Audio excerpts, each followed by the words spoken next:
ചന്ദ്ര ജയ ഗൗരഭക്തവൃന്ദ ജയ ജയ ശ്രീ ചൈതന്യ ജയ നിത്യാനന്ദ ജയ അദ്വൈത ചന്ദ്ര ജയ ഗൗരഭക്തവൃന്ദ ജയ ജയ ശ്രീ ചൈതന്യ ജയ നിത്യാനന്ദ ജയ അദ്വൈത ചന്ദ്ര ജയ ഗൗരഭക്തവൃന്ദ ജയ ജയ ശ്രീ ചൈതന്യ ജയ നിത്യാനന്ദ ജയ അദ്വൈത ചന്ദ്ര ജയ ഗൗരഭക്തവൃന്ദ.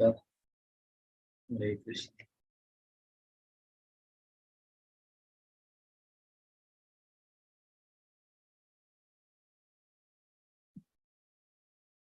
ഓ 10ാമത്തെ അധ്യായം, മധ്യയിലെ 10ാമത്തെ അധ്യായമാണ് എടുക്കുന്നത്. ഇതിൽ 190ഓളം ശ്ലോകങ്ങളാണ് ഉള്ളത്. നമുക്ക് 2 ക്ലാസ്സുകളിലായിട്ട് എടുക്കാം. മഹാപ്രഭുവിന്റെ ജഗന്നാഥപുരിയിലേക്കുള്ള മടക്കം എന്നാണ് ഈ അധ്യായത്തിന്റെ പേര്. അതിന്റെ സംഗ്രഹം നമുക്ക് നോക്കാം.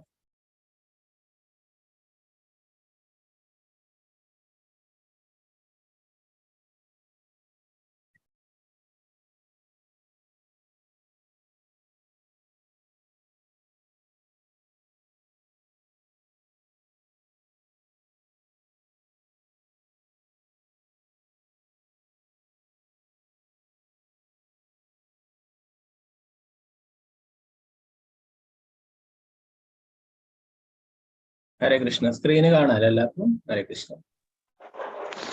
കാണാം. ഹരേ കൃഷ്ണ. കാണാം.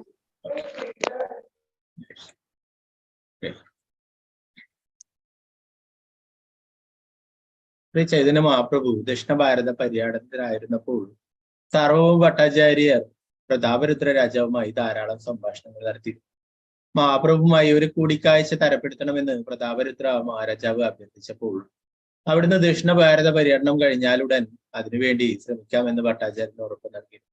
ദക്ഷിണ ഭാരതത്തിലെ പര്യടനം പൂർത്തിയാക്കി മടങ്ങി വന്ന ശ്രീ ചൈതന്യ മഹാപ്രഭു കാശി മിശ്രയുടെ ഭവനത്തിലാണ് താമസിച്ചത്. മഹാപ്രഭു മടങ്ങിയെത്തിയ ശേഷം സാർവഭൗമ ഭട്ടാചാര്യൻ ധാരാളം വൈഷ്ണവരെ അവിടുന്ന് പരിചയപ്പെടുത്തി കൊടുത്തു. രാമാനന്ദരായരുടെ പിതാവ് ഭവാനന്ദരായർ വാണിനാഥ പട്ടനായകൻ എന്ന മറ്റൊരു പുത്രനെ കൂടി ഭഗവാന്റെ സേവനത്തിന് നൽകി. കൃഷ്ണദാസന് ഭട്ടതിരികളുമായുള്ള സമ്പർക്കത്തിലൂടെയുണ്ടായ കളങ്കത്തെക്കുറിച്ച് ശ്രീ ചൈതന്യ മഹാപ്രഭു തന്റെ സഹായികളെ അറിയിക്കുകയും കൃഷ്ണദാസന് അവധി നൽകാൻ നിർദ്ദേശിക്കുകയും ചെയ്തു. മഹാപ്രഭു ജഗന്നാഥപുരിയിൽ മടങ്ങിയെത്തിയ വിവരം നവദ്വീപിലെ ഭക്തരെ അറിയിക്കാൻ നിത്യാനന്ദ പ്രഭു കൃഷ്ണദാസനെ ബംഗാളിലേക്ക് അയച്ചു. അങ്ങനെ നവദ്വീപിലെ ഭക്തർ ജഗന്നാഥപുരിയിലേക്ക് വരാൻ ഒരുക്കങ്ങൾ തുടങ്ങി. ഈ സമയത്ത് നവദ്വീപിൽ ഉണ്ടായിരുന്ന പരമാനന്ദപുരി ഭഗവാൻ ജഗന്നാഥപുരിയിൽ തിരിച്ചെത്തിയ വാർത്ത കേട്ടയുടനെ കമലാകാന്തൻ എന്നു പേരായ ഒരു ബ്രാഹ്മണനോടൊപ്പം ജഗന്നാഥപുരിയിലേക്ക് പുറപ്പെട്ടു. നവദ്വീപ് വാസിയായ പുരുഷോത്തമ ഭട്ടാചാര്യൻ വാരണാസിയിൽ പഠിച്ചിരുന്നു. അദ്ദേഹം ചൈതന്യ ആനന്ദയിൽ നിന്ന് സന്യാസം സ്വീകരിച്ചിരുന്നെങ്കിലും സ്വരൂപൻ എന്ന നാമമാണ് സ്വീകരിച്ചിരുന്നത്. അങ്ങനെ അദ്ദേഹവും ശ്രീ ചൈതന്യ മഹാപ്രഭുവിന്റെ പാദപങ്കജങ്ങളിലെത്തി. ഈശ്വരപുരിയുടെ വിയോഗത്തെ തുടർന്ന് ശിഷ്യനായ ഗോവിന്ദൻ ഗുരുവിന്റെ ഉപദേശപ്രകാരം ശ്രീ ചൈതന്യ മഹാപ്രഭുവിനെ സേവിക്കാനെത്തി.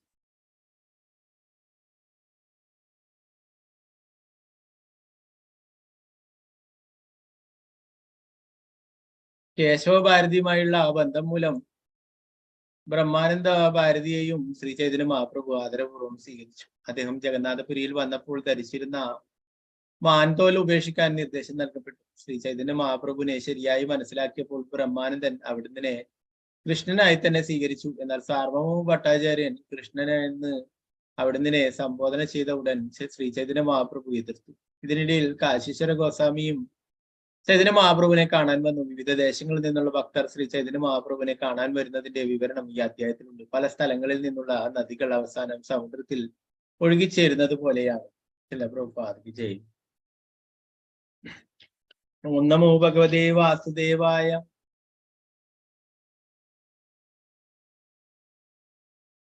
തം വന്ദേ ഗൗരജലദം സ്വസ്യ യോ ദർശനാമൃതൈ വിച്ഛേദാവഗ്രഹമ്ലാന ഭക്തശസ്യാന്യജീവയത്.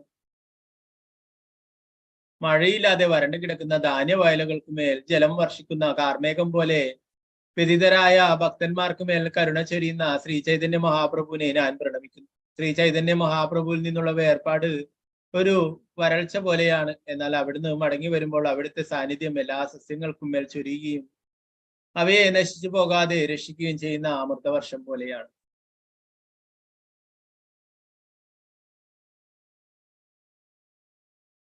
ജയ ജയ ശ്രീ ചൈതന്യ ജയ നിത്യാനന്ദ ജയ അദ്വൈത ചന്ദ്ര ജയ ഗൗരഭക്തവൃന്ദ. ശ്രീ ചൈതന്യ മഹാപ്രഭുവിന് എല്ലാ സ്തുതികളും, നിത്യാനന്ദ പ്രഭുവിന് എല്ലാ സ്തുതികളും, അദ്വൈത പ്രഭുവിനും ഭക്തഗണങ്ങൾക്കും എല്ലാ സ്തുതികളും. ശ്രീ ചൈതന്യ മഹാപ്രഭു ദക്ഷിണ ഭാരതത്തിലേക്ക് പോയപ്പോൾ പ്രതാപരുദ്ര രാജാവ് സാർവഭൗമ ഭട്ടാചാര്യനെ കൊട്ടാരത്തിലേക്ക് വിളിപ്പിച്ചു. പ്രതാപരുദ്ര രാജാവ് എന്ന് പറയുന്നത് ഒറീസയുടെ ഭരണാധികാരിയായിരുന്നു. രാജാവ് സാർവഭൗമനെ നമസ്കരിച്ച് അദ്ദേഹത്തിന് ഇരിപ്പിടം നൽകുകയും ശ്രീ ചൈതന്യ മഹാപ്രഭുവിന്റെ വൃത്താന്തം അന്വേഷിക്കുകയും ചെയ്തു. രാജാവ് പറഞ്ഞു, ബംഗാളിൽ നിന്ന് ഒരു മഹാവ്യക്തി വന്നെന്നും അവിടുന്ന് താങ്കളുടെ ഗൃഹത്തിൽ താമസിക്കുന്നെന്നും ഞാൻ കേൾക്കുകയുണ്ടായി. അവിടുന്ന് അത്യന്തം കാരുണ്യവാനാണെന്നും ഞാൻ കേട്ടു. ഈ മഹാവ്യക്തി താങ്കളോട് അതിയായ കാരുണ്യം പ്രകടിപ്പിച്ചതായും ഞാൻ കേട്ടു. ഇത് വിവിധ ജനങ്ങളിൽ നിന്ന് ഞാൻ കേട്ടതാണ്. ഇപ്പോൾ എന്നിൽ കാരുണ്യമുണ്ടായി താങ്കൾ എനിക്ക് അവിടുത്തെ ദർശനം ലഭിക്കുന്നതിന് ക്രമീകരണം ചെയ്യാം. ഭട്ടാചാര്യൻ മറുപടി പറഞ്ഞു, അങ്ങ് കേട്ടതെല്ലാം ശരിയാണ്, പക്ഷേ ദർശനം ലഭിക്കുവാൻ വളരെ ബുദ്ധിമുട്ടാണ്. ശ്രീ ചൈതന്യ മഹാപ്രഭു ഒരു വിരക്ത സന്യാസിയും ലൗകിക കാര്യങ്ങളിൽ നിന്നും അകന്നു കഴിയുന്നവനുമാണ്. ഏകാന്ത സ്ഥലങ്ങളിൽ വസിക്കുന്ന അവിടുന്ന് സ്വപ്നങ്ങളിൽ പോലും ഒരു രാജാവിന് അഭിമുഖം അനുവദിക്കില്ല. എങ്കിലും ഏതെങ്കിലും വിധത്തിൽ അങ്ങേക്ക് ദർശനം നൽകാൻ ഞാൻ ശ്രമിക്കുമായിരുന്നു. പക്ഷേ അവിടുന്ന് ഇപ്പോൾ ദക്ഷിണ ഭാരത പര്യടനത്തിന് പോയിരിക്കുകയാണ്. രാജാവ് ചോദിച്ചു, എന്തുകൊണ്ടാണ് അവിടുന്ന് ജഗന്നാഥപുരി വിട്ടു പോയത്? ഭട്ടാചാര്യൻ മറുപടി പറഞ്ഞു, ഒരു മഹാവ്യക്തിയുടെ ലീലകൾ അങ്ങനെയൊക്കെയാണ്. സാധുവര്യന്മാർ തീർത്ഥാടന സ്ഥലങ്ങൾ പവിത്രീകരിക്കാനായി അവിടങ്ങളിലേക്ക് പോകുന്നു. അതിനായി ശ്രീ ചൈതന്യ മഹാപ്രഭു അനേകം തീർത്ഥസ്ഥലങ്ങൾ സന്ദർശിച്ച് അനേകം ബദ്ധാത്മാക്കളെ മോചിപ്പിക്കുന്നു.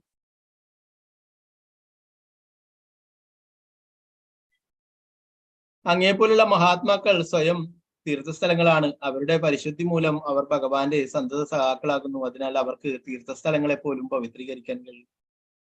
ശ്രീമദ് ഭാഗവത്തിൽ നിന്നുള്ള ഒരു ശ്ലോകം കൊടുത്തിരിക്കുന്നു ഇവിടെ.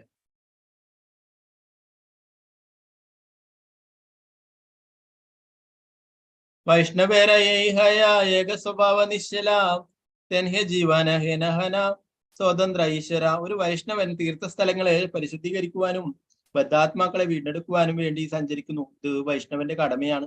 വാസ്തവത്തിൽ ശ്രീ ചൈതന്യ മഹാപ്രഭു ഒരു ജീവാത്മാവല്ല, സ്വയം ഭഗവാനാകുന്നു. അതിനാൽ അവിടുന്ന് പൂർണ്ണ സ്വതന്ത്രനെങ്കിലും ഒരു ഭക്തൻ എന്ന നിലയിൽ ഭക്തന്റെ പ്രവൃത്തികൾ നിർവഹിക്കുന്നു.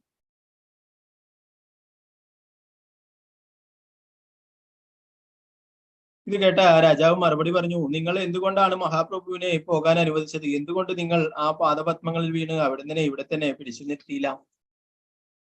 ഭട്ടാചാര്യ പറഞ്ഞു, ശ്രീ ചൈതന്യ മഹാപ്രഭു ഭഗവാൻ കൃഷ്ണനും സർവ്വസ്വതന്ത്രനുമാണ്. സ്വയം ഭഗവാൻ തന്നെയായ അവിടുന്ന് ആരെയും ആശ്രയിക്കുന്നില്ല. എങ്കിലും അവിടുന്ന് നിർത്താൻ ഞാൻ വളരെയധികം പരിശ്രമിച്ചു. പക്ഷെ അവിടുന്ന് പരമദിവ്യോത്തമ പുരുഷനായ ഭഗവാനും സർവ്വസ്വതന്ത്രനുമായതിനാൽ എനിക്കതിന് കഴിഞ്ഞില്ല. രാജാവ് പറഞ്ഞു, ഭട്ടാചാര്യ, താങ്കൾ വിജ്ഞാന ശിരോമണിയാണെന്ന് ഞാൻ അറിയുന്നു. അതിനാൽ നിങ്ങൾ ചൈതന്യ മഹാപ്രഭുവിനെ കൃഷ്ണ ഭഗവാൻ എന്ന് സംബോധന ചെയ്യുമ്പോൾ ഞാൻ ഇതിനെ സത്യമായി അംഗീകരിക്കുന്നു. പ്രഭുപാദർ ഇവിടെ ഭാവാർത്ഥം പറയുന്നു, ഇതാണ് ആധ്യാത്മിക ശാസ്ത്രത്തിൽ പുരോഗമിക്കാനുള്ള പാത. ആധ്യാത്മിക പുരോഗതിയിലുള്ള പാത വെട്ടിത്തെളിക്കണമെങ്കിൽ നാം ഒരു ആചാര്യന്റെ പ്രാമാണികനായ ഒരു ഗുരുവിന്റെ വാക്കുകൾ ചെവികൊള്ളണം. ഇതാണ് വിജയത്തിന്റെ രഹസ്യം. പൂർവാചാര്യന്റെ ഉപദേശങ്ങൾ വ്യതിയാനം കൂടാതെ പിന്തുടരുന്ന കലർപ്പറ്റ ഭക്തനായ ഒരു ആധ്യാത്മിക ഗുരുവായിരിക്കണം ഒരുവന്റെ വഴികാട്ടി. ആധ്യാത്മിക ഗുരു പറയുന്നതെല്ലാം ശിഷ്യൻ അംഗീകരിക്കണം. അപ്പോൾ മാത്രമേ വിജയം സുനിശ്ചിതമാകൂ. ഇതാണ് വൈദിക സമ്പ്രദായം. ഭട്ടാചാര്യർ സർവ്വ ഭട്ടാചാര്യർ പറഞ്ഞപ്പോൾ അത് പൂർണ്ണമായിട്ട് ഉൾക്കൊണ്ട് അംഗീകരിക്കുകയുണ്ടായി. ശ്രീ ചൈതന്യ മഹാപ്രഭു മടങ്ങി വരുമ്പോൾ എന്റെ കണ്ണുകളെ പരിപൂർണമാക്കുന്നതിന് അവിടുന്ന് ഒരിക്കൽ ഒന്ന് കാണുവാൻ ഞാൻ ആഗ്രഹിക്കുന്നു. ഭട്ടാചാര്യ പറഞ്ഞു, ശ്രീ ചൈതന്യ മഹാപ്രഭു വൈകാതെ മടങ്ങി വരുമ്പോൾ താമസിക്കാൻ ഹൃദ്യമായ ഒരു സ്ഥലം വേണമെന്ന് ഞാൻ ആഗ്രഹിക്കുന്നു. ഏകാന്തവും ശാന്തവുമായ ഒരു സ്ഥലം. ശ്രീ ചൈതന്യ മഹാപ്രഭുവിന്റെ വാസസ്ഥലം തികച്ചും ഏകാന്തവും ജഗന്നാഥ ക്ഷേത്രത്തിന് സമീപത്തുമായിരിക്കണം. ദയവായി ഈ നിർദ്ദേശം പരിഗണിച്ച് മഹാപ്രഭുവിന് വേണ്ടി ഹൃദ്യമായ ഒരു സ്ഥലം നൽകണം. രാജാവ് മറുപടി പറഞ്ഞു, കാശി മിശ്രയുടെ ഭവനം തികച്ചും നിങ്ങൾ ആഗ്രഹിക്കുന്നത് പോലുള്ള ഒന്നാണ്. അത് ക്ഷേത്രത്തിന്റെ സമീപത്താണ്. വളരെ ഏകാന്തവും ശാന്തവും സ്വച്ഛവുമാണ്. ഇത് പറഞ്ഞ് രാജാവ് മഹാപ്രഭുവിന്റെ മടങ്ങി വരവിനായി അത്യന്തം ആകാംക്ഷാഭരിതനായി സാർവഭൗമ ഭട്ടാചാര്യ രാജാവിന്റെ ഇച്ഛ അറിയിക്കാൻ കാശി മിശ്രയുടെ അടുത്തേക്ക് പോയി. ഈ നിർദ്ദേശം കേട്ടപ്പോൾ കാശി മിശ്ര പറഞ്ഞു, ഞാൻ വളരെ ഭാഗ്യവാനാണ്. എന്തെന്നാൽ എല്ലാ പ്രഭുക്കന്മാരുടെയും നാഥനായ ശ്രീ ചൈതന്യ മഹാപ്രഭു എന്റെ ഗൃഹത്തിൽ താമസിക്കുമല്ലോ. അപ്രകാരം പുരുഷോത്തമം എന്ന് കൂടി അറിയപ്പെടുന്ന ജഗന്നാഥപുരിയിലെ ജനങ്ങൾ ശ്രീ ചൈതന്യ മഹാപ്രഭുവിനെ വീണ്ടും കാണാൻ ആകാംക്ഷയുള്ളവരായി.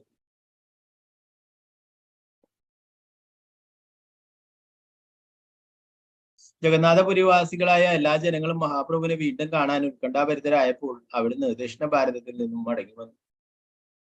മഹാപ്രഭുവിന്റെ മടങ്ങി വരവിനെ കുറിച്ച് കേട്ട സർവരും ആനന്ദഭരിതരായി. അവരെല്ലാം സാർവഭൗമ ഭട്ടാചാര്യന്റെ അടുത്തേക്ക് പോയി പ്രകാരം പറഞ്ഞു: ദയവായി ശ്രീചൈതന്യ മഹാപ്രഭുവുമായുള്ള ഞങ്ങളുടെ കൂടിക്കാഴ്ച ഒരുക്കണം.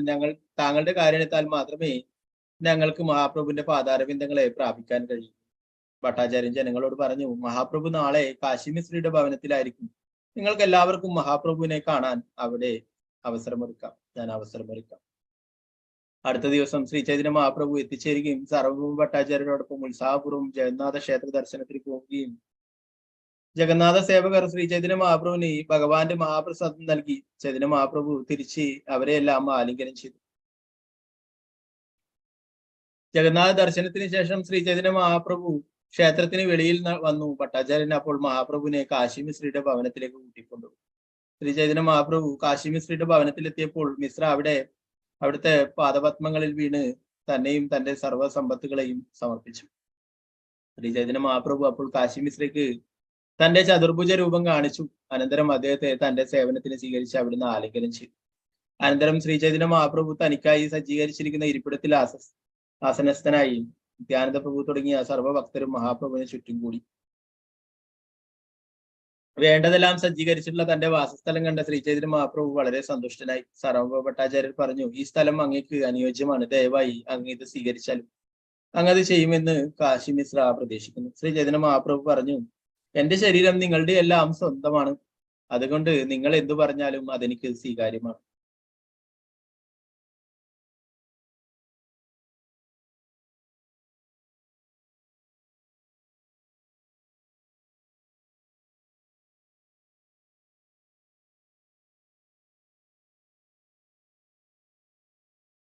ഇതിനുശേഷം സാർവഭൗമ ഭട്ടാചാര്യർ മഹാപ്രഭുവിന്റെ വലതുവശത്ത് ഇരുന്നുകൊണ്ട് പുരുഷോത്തമ ക്ഷേത്രമായ ജഗന്നാഥപുരിയിലെ നിവാസികളെല്ലാം പരിചയപ്പെടുത്താൻ ആരംഭിച്ചു. ഭട്ടാചാര്യർ പറഞ്ഞു: എന്റെ ഭഗവാനെ, നീലാചലത്തിൽ അഥവാ ജഗന്നാഥപുരിയിൽ വസിക്കുന്ന ഈ ജനങ്ങളെല്ലാം അങ്ങയെ കാണാൻ അത്യന്തം ആകാംക്ഷാഭരിതരാണ്. അങ്ങയുടെ അസാന്നിധ്യത്തിൽ ഇവരൊക്കെയും ദാഹിച്ചു വലഞ്ഞ് ഹതാശരായി വിലപിക്കുന്ന ചാതക പക്ഷികളെ പോലെയായിരുന്നു. ദയവായി ഇവരെ സ്വീകരിച്ചാൽ. ഇത് ജഗന്നാഥ സേവകനായ ജനാർദ്ദനാണ്. അദ്ദേഹം ഭഗവാന്റെ അതീന്ദ്രിയ വിഗ്രഹത്തെ നവീകരിക്കുന്ന വേളയിൽ സേവനം ചെയ്തു എന്ന് പറഞ്ഞ് ഭട്ടാചാര്യർ ആദ്യം ജനാർദ്ദനെ പരിചയപ്പെട്ടു. സാർവഭൗമ ഭട്ടാചാര്യർ തുറന്നു: ഇത് സ്വർണമുള വഹിക്കുന്ന കൃഷ്ണദാസൻ. ഇത് എഴുത്തിന്റെ ചുമതലയുള്ള ശിഖി മാഹിതി. ഇത് വൈഷ്ണവ മുഖ്യനായ പ്രത്യുപ്ന മിശ്രയാണ്. ദാസൻ. അദ്ദേഹം ജഗന്നാഥന്റെ വലിയൊരു സേവകനാണ്. ഇത് മുരാരി മാഹിതി, ശിഖി മാഹിതിയുടെ സഹോദരനാണ്. ഇവന് സ്വന്തമായി അങ്ങയുടെ പാദപത്മങ്ങൾ അല്ലാതെ ഒന്നുമില്ല. ഇതാ ചന്ദ്രനേശ്വരനും സിംഹേശ്വരനും മുരാരി ബ്രാഹ്മണനും വിഷ്ണുദാസനും ഇവരെല്ലാം അങ്ങയുടെ ചരണകമലങ്ങൾ നിരന്തരം ധ്യാനിക്കുന്നതിൽ മുഴുകിയിരിക്കും. ഇത് മഹാപാത്ര എന്നുകൂടി അറിയപ്പെടുന്ന പരമാനന്ദ പ്രഹരരാജൻ. ഇദ്ദേഹം അതീവ ബുദ്ധിമാനാണ്. ഈ പരിശുദ്ധ ഭക്തന്മാരെല്ലാം ജഗന്നാഥപുരിയുടെ ഭൂഷണങ്ങളാണ്. ഇവർ എല്ലായ്പ്പോഴും അങ്ങയുടെ പാതാരബിന്ദങ്ങളെ അചഞ്ചലം ധ്യാനിച്ചുകൊണ്ടിരിക്കുന്നു. ഈ പരിചയപ്പെടുത്തലിന് ശേഷം അവരെല്ലാം ദണ്ഡവത് പ്രണാമം ചെയ്തു. ശ്രീ ചൈതന്യ മഹാപ്രഭു അവരെ ഓരോരുത്തരെയും കാരുണ്യപൂർവ്വം ആലിംഗനം ചെയ്തു. ആ സമയത്ത് ഭവാനന്ദരായർ 4 പുത്രന്മാരുമായി വന്നു. അവരെല്ലാം ശ്രീ ചൈതന്യ മഹാപ്രഭുവിന്റെ ചരണകമലങ്ങളിൽ വീണു.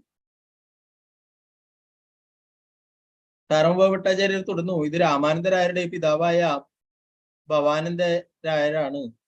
ഇദ്ദേഹത്തിന്റെ സീമന്തപുത്രനാണ് രാമാനന്ദരായർ. ശ്രീ ചൈതന്യ മഹാപ്രഭു ഭവാനന്ദരായരെ ആലിംഗനം ചെയ്യുകയും പുത്രൻ രാമാനന്ദരായരെ കുറിച്ച് അത്യാദരപൂർവ്വം സംസാരിക്കുകയും ചെയ്തു. രാമാനന്ദരായരെ പോലെ രത്നതുല്യമായ പുത്രനുള്ള ഒരു വ്യക്തിയുടെ മഹത്വങ്ങൾ ഈ നശ്വരമായ ലോകത്തിൽ വിവരിക്കുക സാധ്യമല്ല എന്ന് പറഞ്ഞ ശ്രീ ചൈതന്യ മഹാപ്രഭു ഭവാനന്ദരായരെ ബഹുമാനിച്ചു. നിങ്ങൾ പാണ്ഡുമഹാരാജാവ് തന്നെയാണ്. നിങ്ങളുടെ പത്നി കുന്തിദേവിയും താങ്കളുടെ ഉന്നത ബുദ്ധിമാന്മാരായ 5 പുത്രന്മാരും പഞ്ചപാണ്ഡവരുടെ പ്രതിനിധികളാണ്. പാണ്ഡവരുടെ തന്നെ പ്രതീതിയായിട്ട് പറയുന്നു. അങ്ങ് പാണ്ഡു തന്നെയാണെന്ന് അത് രാമാനന്ദരായരുടെ അച്ഛനായിട്ടുള്ള ഭവാനന്ദരായരോട് പറയുന്നു. നിങ്ങളുടെ 5 മക്കളും പാണ്ഡവർ തന്നെയാണെന്ന് പറയുന്നുണ്ട്. ഇപ്പൊ 5 പാണ്ഡവർ തന്നെയാണ്. ശ്രീ ചൈതന്യ മഹാപ്രഭുവിന്റെ പ്രശംസ കേട്ട് ഭവാനന്ദരായർ ഇപ്രകാരം പറഞ്ഞു: ഞാൻ ശൂദ്രനും ലൗകിക കാര്യങ്ങളിൽ വ്യാപരിക്കുന്നവനുമാണ്. ഞാൻ അങ്ങേയറ്റം പതിതനായിട്ടും അങ്ങ് എന്നെ സ്പർശിച്ചു. ഇത് അങ്ങ് ഭഗവാനാണെന്നതിന് തെളിവാണ്.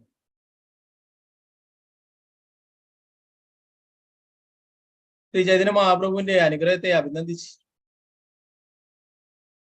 അഭിനന്ദിച്ച് ഭവാനന്ദരായർ പിന്നെയും പറഞ്ഞു: എന്റെ ഗൃഹത്തോടും ധനത്തോടും ഭൃത്യന്മാരോടും 5 പുത്രന്മാരോടും ഒപ്പം ഞാൻ എന്നെ അങ്ങയുടെ പാതാരവിന്ദങ്ങളിൽ സമർപ്പിക്കുന്നു.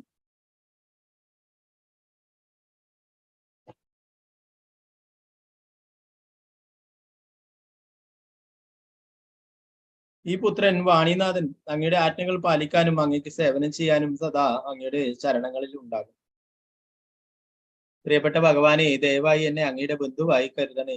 അങ്ങ് എപ്പോൾ എന്ത് ആഗ്രഹിച്ചാലും അപ്പോൾ തന്നെ ആജ്ഞാപിക്കാൻ മടിക്കരുത്. ഭവാനന്ദരായരുടെ നിവേദനം സ്വീകരിച്ചുകൊണ്ട് ശ്രീ ചൈതന്യ മഹാപ്രഭു ഇപ്രകാരം പറഞ്ഞു: ഞാൻ നിങ്ങളുടെ വാഗ്ദാനം സങ്കോചമില്ലാതെ സ്വീകരിക്കുന്നു. എന്തെന്നാൽ നിങ്ങൾ എനിക്ക് അന്യനല്ല.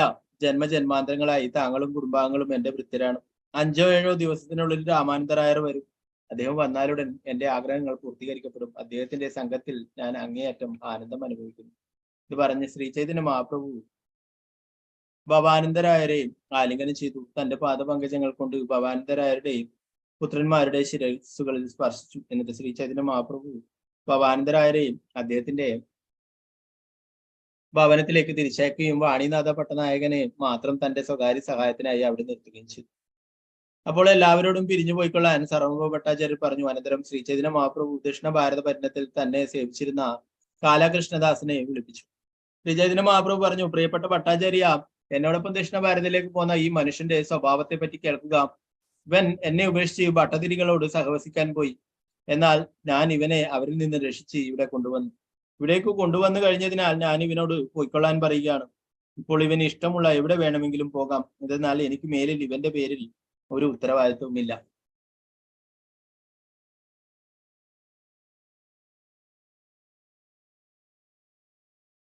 മഹാപ്രഭു തന്നെ തിരസ്കരിച്ചത് കേട്ട കാലകൃഷ്ണദാസൻ കരയാൻ തുടങ്ങി. എങ്കിലും ശ്രീ ചൈതന്യ മഹാപ്രഭു അവനെ ശ്രദ്ധിക്കാതെ ഉടനെ തന്നെ മധ്യാഹ്ന ഭോജനം. കാലകൃഷ്ണദാസ് എന്താണ്, അദ്ദേഹത്തിന് എന്താണ് ആ ദക്ഷിണ ഭാരത ഇതിൽ സംഭവിച്ചത് എന്ന് വാർത്തയിൽ പ്രഭുപാദർ ഇവിടെ പറയുന്നു. കാലകൃഷ്ണദാസൻ അവനെ സ്ത്രീകളെ കൊണ്ട് പ്രലോഭിപ്പിച്ച് നാടോടികളാൽ സ്വാധീനിക്കപ്പെടുകയും വശീകരിക്കപ്പെടുകയും ചെയ്തു. മായ അത്രയ്ക്ക് ശക്തമായതിനാൽ കാലകൃഷ്ണദാസൻ ശ്രീ ചൈതന്യ മഹാപ്രഭുവിന്റെ സംഘം ഉപേക്ഷിച്ച് നാടോടി സ്ത്രീകളുടെ സംഘത്തിൽ ചേരാൻ പോയി. ഒരുവൻ ശ്രീ ചൈതന്യ മഹാപ്രഭുവിന്റെ സഹവാസത്തിലായിരുന്നാൽ പോലും അവനുമായുള്ള നേരിയ സ്വാതന്ത്ര്യം മൂലം അവനെ മായ വശീകരിക്കുകയും അവൻ ഭഗവാന്റെ സംഘം ഉപേക്ഷിച്ചു പോവുകയും ചെയ്യുന്നു. മായയാൽ അത്രയധികം പരവശനാക്കപ്പെട്ട ഒരുവൻ മാത്രമേ ശ്രീ ചൈതന്യ മഹാപ്രഭുവിന്റെ സംഘം ഉപേക്ഷിക്കാൻ കഴിയും വിധം ഭാഗ്യഹീനാവുകയുള്ളൂ. ഒരുവൻ മായയുടെ സ്വാധീനത്തെ കുറിച്ച് വളരെ ബോധവാനാകാത്ത പക്ഷം അവനെ മായ വലിച്ചേച്ച് കൊണ്ടുപോകും. അവൻ ശ്രീ ചൈതന്യ മഹാപ്രഭുവിന്റെ സ്വകാര്യ സഹായി ആണെങ്കിൽ പോലും അത് സംഭവിക്കും. ആ സ്ഥിതിക്ക് മറ്റുള്ളവരുടെ കാര്യം എന്ത് പറയാൻ? ഭട്ടതിരികൾ സ്ത്രീകളെ ഉപയോഗിച്ച് അന്യരെ വശീകരിച്ച് അവരുടെ സംഖ്യ വർദ്ധിപ്പിക്കുന്നതിന് പതിവാക്കിയിരുന്നു. ഭഗവാന്റെ സഹവാസത്തിൽ നിന്നും ഏത് നിമിഷവും പതനം സംഭവിക്കാമെന്നതിന് യഥാർത്ഥ തെളിവാണിത്. ഒരുവൻ തന്റെ നേരിയ സ്വാതന്ത്ര്യം ദുരുപയോഗം ചെയ്താൽ മാത്രം മതി ഒരിക്കൽ പതനം സംഭവിക്കുകയും ഭഗവാനിൽ നിന്നും പിരിയുകയും ചെയ്താൽ അയാൾ ഈ ഭൗതിക ലോകത്തിൽ ക്ലേശിക്കാൻ അർഹനായ വ്യക്തിയായിത്തീരുന്നു. ശ്രീ ചൈതന്യ മഹാപ്രഭുവിനാൽ തിരസ്കരിക്കപ്പെട്ടെങ്കിലും കാലകൃഷ്ണദാസിനെ അടുത്ത ശ്ലോകങ്ങളിൽ വിവരിക്കുന്ന പോലെ മറ്റൊരു സന്ദർഭം കൂടി നൽകണം. ഇപ്പൊ കാലകൃഷ്ണദാസ്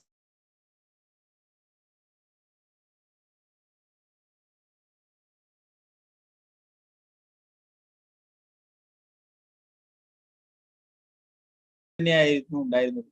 എന്നാലും മായ അദ്ദേഹത്തെയും പിടിക്കുകയുണ്ടായി. അല്ലെ, പ്രഭുപാദർ പറയുന്നു, ഭഗവാന്റെ കൂടെ ഉണ്ടായിട്ടും മായ പിടിക്കപ്പെടുകയുണ്ടായി. എന്താണ്, പൂർണ്ണമായിട്ടും മനസ്സ് ഭഗവാനിൽ കേന്ദ്രീകരിച്ചിരുന്നില്ല. അല്ലെ, മറ്റുള്ള ഭൗതികമായിട്ടുള്ള വിഷയങ്ങൾ കണ്ടപ്പോൾ അതിലേക്ക് മനസ്സ് വ്യതിചലിച്ചു. അപ്പൊ മായ അത്രയും സ്ട്രോങ് ആണ്. അല്ലെ, ഭഗവാൻ തന്നെ പറയുന്നുണ്ട് ഭഗവത്ഗീതയിൽ, ദേവി ഹേഷ ഗുണമയി മമ മായ ദുരത്യ, എന്റെ തന്നെയാണ് മായാശക്തി. അല്ലെ, വേറെ ആരതുമല്ല.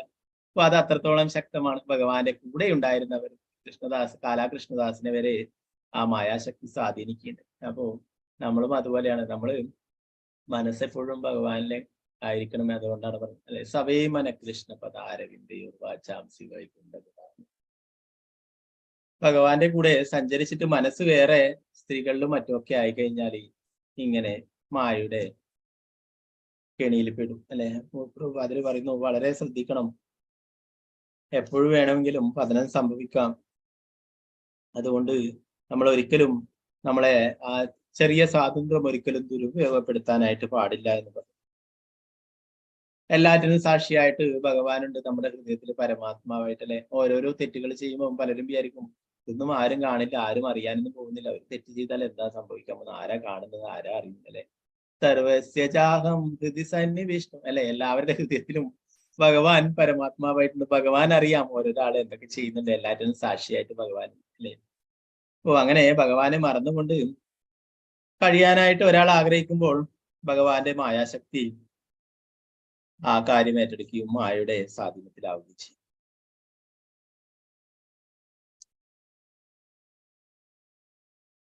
ഇതിനുശേഷം നിത്യാനന്ദ പ്രഭു, ജഗദാനന്ദൻ, മുകുന്ദൻ, ദാമോദരൻ എന്നിവരുടെ നേതൃത്വത്തിലുള്ള മറ്റു ഭക്തന്മാർ ഒരു പദ്ധതി ആലോചിച്ചു. നേരത്തെ നമ്മള് ദക്ഷിണ ഭാരത പര്യടനത്തിൽ പറയുമ്പോൾ ഭട്ടതിരിമാരുമായിട്ട് എന്താ പറയാ, അവരിൽ നിന്നും ഇവനെ കാലാകൃഷ്ണദാസിനെ രക്ഷിച്ചെടുക്കുകയാണ് ഉണ്ടായതെന്ന് പറഞ്ഞു അല്ലെ.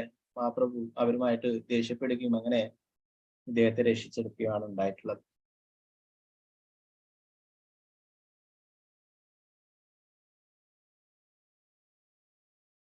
പ്രഭുപാദര് അതിന്റെ ഭാവാർത്ഥത്തിൽ പറയുന്നു, ഭഗവാൻ ഒരു വ്യക്തിയെ തിരസ്കരിച്ചാൽ പോലും ഭക്തന്മാർ അവനെ തള്ളിക്കളയുകയില്ല.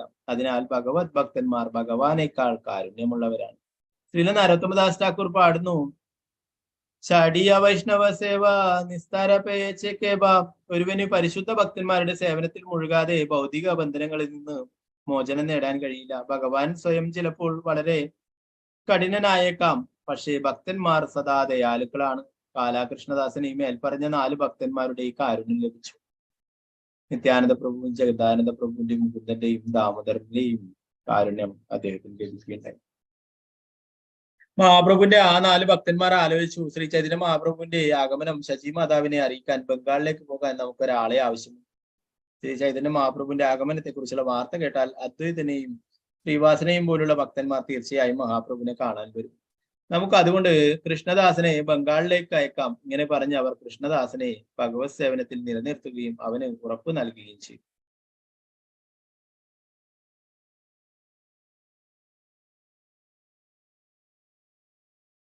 അടുത്ത ദിവസം എല്ലാ ഭക്തരും ചേർന്ന് ശ്രീ ചൈതന്യ മഹാപ്രഭുവിനോട് പറഞ്ഞു, ദയവായി ബംഗാളിലേക്ക് ഒരാളെ അയക്കാൻ അനുവാദം നൽകണം. ശചി മാതാവും അദ്വൈത പ്രഭുവിന്റെ നേതൃത്വത്തിലുള്ള മറ്റു ഭക്തജനങ്ങളുടെ എല്ലാം അങ്ങയുടെ ദക്ഷിണ ഭാരത യാത്ര കഴിഞ്ഞുള്ള മടങ്ങി വരവിന്റെ വൃത്താന്തം ലഭിക്കാതെ വളരെ ദുഃഖിതരായി കഴിയുകയാണ്.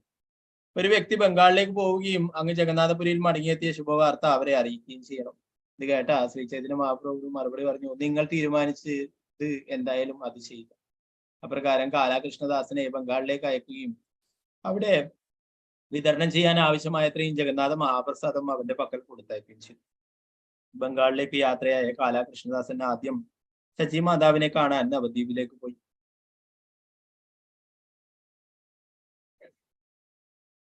മഹാപ്രസാദ ദിയ താന്റെ കൈലെ നമസ്കാര ദക്ഷിണ ഹൈദയായില പ്രഭു കഹെ സമാചാര.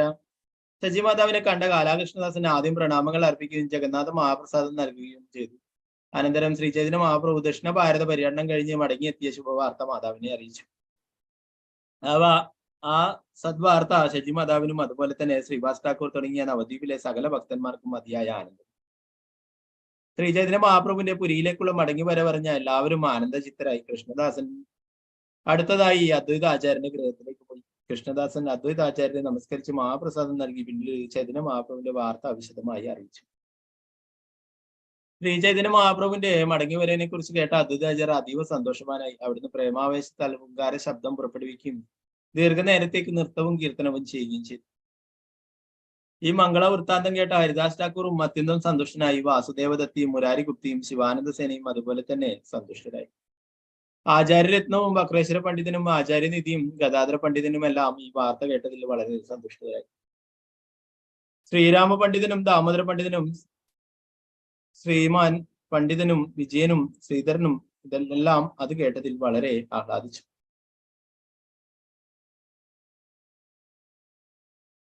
അദ്വൈത ആചാര്യന്റെ പുത്രൻ രാഘവ പണ്ഡിതനും മറ്റെല്ലാ ഭക്തന്മാരും വളരെ സന്തുഷ്ടരായി. അങ്ങനെ എത്ര വിവരിക്കാൻ കഴിയും എനിക്ക്? എല്ലാവരും വളരെ സംതൃപ്തരായി. അവരെല്ലാം അദ്വൈത ആചാര്യന്റെ ഗൃഹത്തിൽ ഒത്തുചേർന്നു. എല്ലാ ഭക്തരും അദ്വൈത ആചാര്യന്റെ ചരണകമലങ്ങളിൽ നമസ്കാരങ്ങൾ അർപ്പിക്കുകയും അവിടെ നിന്ന് തിരിച്ച് അവരെയെല്ലാം ആശ്ലേഷിക്കുകയും ചെയ്തു. അതേ തുടർന്ന് അദ്വൈത ആചാര്യർ 2-3 ദിവസം നീണ്ടുനിന്ന ഒരു ഉത്സവം നടത്തി. അനന്തരം ജഗന്നാഥപുരിയിലേക്ക് പോകാൻ അവരെല്ലാം ഉറച്ച തീരുമാനമെടുത്തു. എല്ലാ ഭക്തരും നവദ്വീപിൽ എത്തിച്ചേരുകയും ശചി മാതാവിന്റെ അനുവാദത്തോടെ നീലാദ്രിയിലേക്ക് ജഗന്നാഥപുരിയിലേക്ക് പുറപ്പെടുകയും ചെയ്തു. കുലീന ഗ്രാമവാസികളായ സത്യരാജനും രാമാനന്ദനും അവിടെയുള്ള മറ്റു ഭക്തരും വരികയും അദ്വൈതാചാര്യനോടൊപ്പം ചേരുകയും ചെയ്തു. ഗണ്ടയിൽ നിന്ന് മുകുന്ദനും നരഹരിയും രഘുനന്ദനും മറ്റു ഭക്തരും അദ്വൈതാചാര്യനോടൊപ്പം ജഗന്നാഥപുരി ക്ഷേത്രത്തിലേക്ക് പോകാൻ ആചാര്യന്റെ ഭവനത്തിൽ എത്തിച്ചു. ആ സമയത്ത് പരമാനന്ദപുരി ദക്ഷിണ ഭാരതത്തിൽ നിന്നും ഗംഗയുടെ തീരത്തു കൂടി സഞ്ചരിച്ച അവസാനം നദിയ നഗരത്തിൽ എത്തിച്ചേർന്നു. നവദ്വീപിൽ പരമാനന്ദപുരി ശചി മാതാവിന്റെ ഭവനത്തിൽ താമസിച്ചു. മാതാവ് വളരെ ബഹുമാനപൂർവ്വം അദ്ദേഹത്തിന് ആവശ്യമുള്ളതെല്ലാം ലഭ്യമാക്കി. ശചി മാതാവിന്റെ ഗൃഹത്തിൽ താമസിക്കുമ്പോൾ പരമാനന്ദപുരി ശ്രീ ചൈതന്യ മഹാപ്രഭുവിന്റെ ജഗന്നാഥപുരിയിലേക്കുള്ള തിരിച്ചുവരവിനെ കുറിച്ച് കേട്ടു. അതിനാൽ അദ്ദേഹം കഴിവതും വേഗം അവിടേക്ക് പോവാൻ തീരുമാനിച്ചു. ശ്രീ ചൈതന്യ മഹാപ്രഭുവിന്റെ ദ്വിജ കമലാകാന്തൻ എന്ന ഒരു ഭക്തനുണ്ടായിരുന്നു. പരമാനന്ദപുരി അദ്ദേഹത്തെ ജഗന്നാഥപുരിയിലേക്ക് പോയി. പരമാനന്ദപുരി സത്വരം ശ്രീ ചൈതന്യ മഹാപ്രഭുവിന്റെ സ്ഥലത്ത് എത്തിച്ചേർന്നു. അദ്ദേഹത്തെ കണ്ട മഹാപ്രഭു വളരെ സന്തോഷിച്ചു.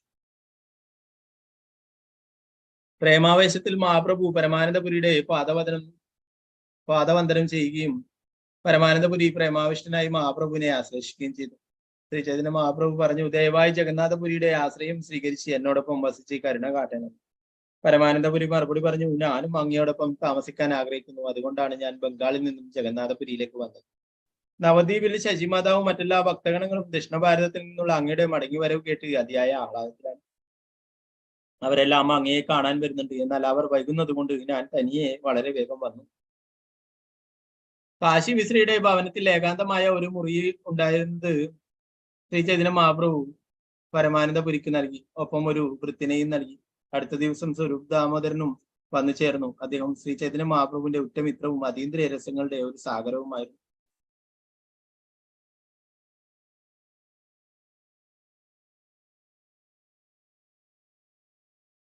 സ്വരൂപ് ദാമോദരൻ നവദ്വീപിൽ ശ്രീ ചൈതന്യ മഹാപ്രഭുവിന്റെ കീഴിൽ വസിക്കുമ്പോൾ അദ്ദേഹത്തിന്റെ നാമം പുരുഷോത്തമ ആചാര്യൻ എന്നായിരുന്നു. ശ്രീ ചൈതന്യ മഹാപ്രഭു സന്യാസം സ്വീകരിച്ചത് കണ്ടപ്പോൾ ഭ്രാന്തനെ പോലെ ആയിത്തീർന്ന പുരുഷോത്തമ ആചാര്യൻ പെട്ടെന്ന് സന്യാസം സ്വീകരിക്കുന്നതിന് വാരണാസിയിലേക്ക് പോയി. സന്യാസം സ്വീകരിച്ചപ്പോൾ ആധ്യാത്മിക ഗുരുവായ ചൈതന്യാനന്ദ ഭാരതി അദ്ദേഹത്തോട് ആജ്ഞാപിച്ചു, വേദാന്ത സൂത്രം വായിക്കുകയും അത് മറ്റുള്ളവരെ പഠിപ്പിക്കുകയും ചെയ്യുക.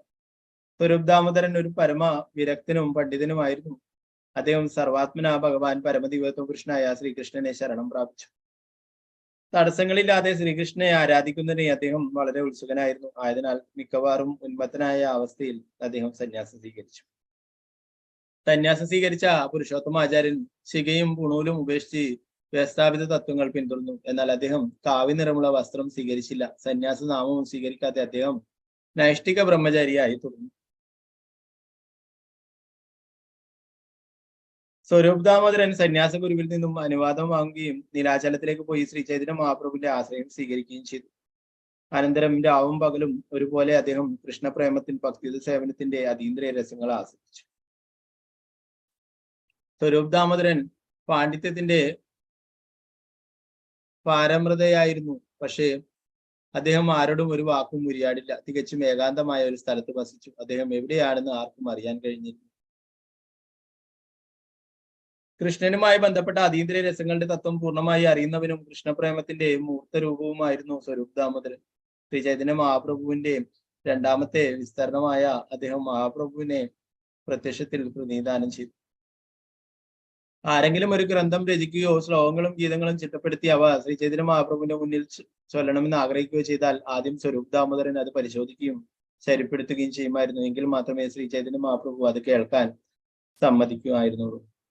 ഭക്തിയുത സേവനത്തിന്റെ സിദ്ധാന്തങ്ങൾക്ക് വിരുദ്ധമായ ഗ്രന്ഥങ്ങളോ ശ്ലോകങ്ങളോ കേൾക്കാൻ ശ്രീ ചൈതന്യ മഹാപ്രഭു ഒരിക്കലും ഇഷ്ടപ്പെട്ടിരുന്നില്ല. അതീന്ദ്രിയ രസങ്ങളെ കൂട്ടിക്കലർത്തുന്ന രസാഭാസങ്ങൾ ശ്രവിക്കുന്നത് മഹാപ്രഭുവിന് സന്തോഷമായിരുന്നു.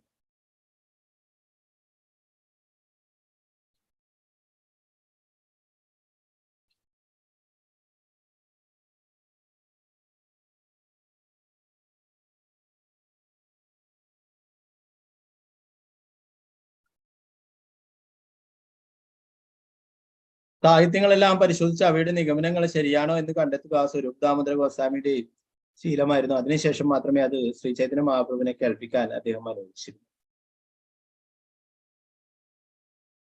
സ്വരൂപ് ദാമോദരൻ വിദ്യാപതിയുടെയും ചണ്ഡിദാസിന്റെയും കാവ്യങ്ങളും ജയദേവ ഗോസ്വാമിയുടെ ഗീതാഗോവിന്ദവും പതിവായി ആലപിച്ചിരുന്നു. ഈ ഗീതങ്ങളുടെ ആലാപനത്തിലൂടെ അദ്ദേഹം പതിവായി ശ്രീ ചൈതന്യ മഹാപ്രഭുവിനെ ആനന്ദിപ്പിച്ചു.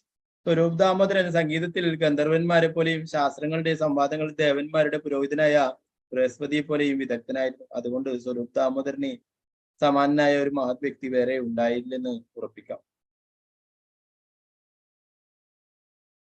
ശ്രീ സ്വരൂപ് ദാമോദരൻ അദ്വൈതാചാര്യൻ നിത്യാനന്ദ പ്രഭുവിനും വളരെ പ്രിയപ്പെട്ടവരായിരുന്നു. ശ്രീവാസ് ഠാക്കൂർ തുടങ്ങിയ സകല ഭക്തന്മാർക്കും പ്രാണതുല്യനായിരുന്നു.